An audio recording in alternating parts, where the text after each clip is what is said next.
In this video, we will show you how to remove a broken tool from the collet chuck of the E4 and E5 which do not use compressed air. If parts of a broken tool are in the collet chuck or the tool is tilted, you must manually remove them.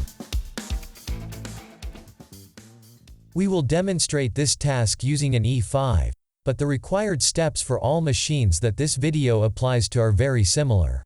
For this task, have the following items ready: the provided 5.5 mm wrench and the spindle service set. Open the working chamber door.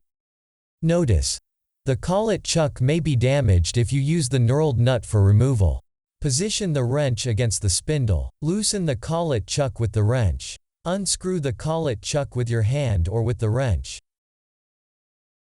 Take the cleaning brush from the spindle service set. Insert the cleaning brush into the rear part of the collet chuck and press the piece of the broken tool out of the collet chuck.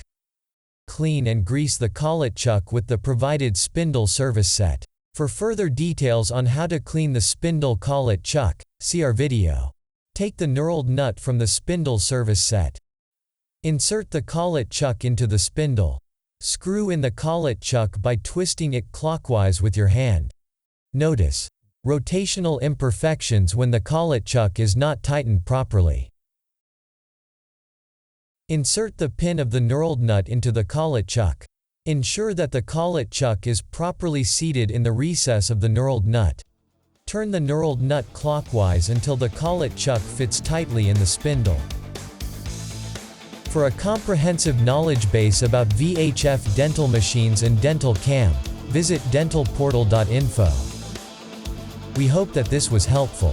Thank you for watching.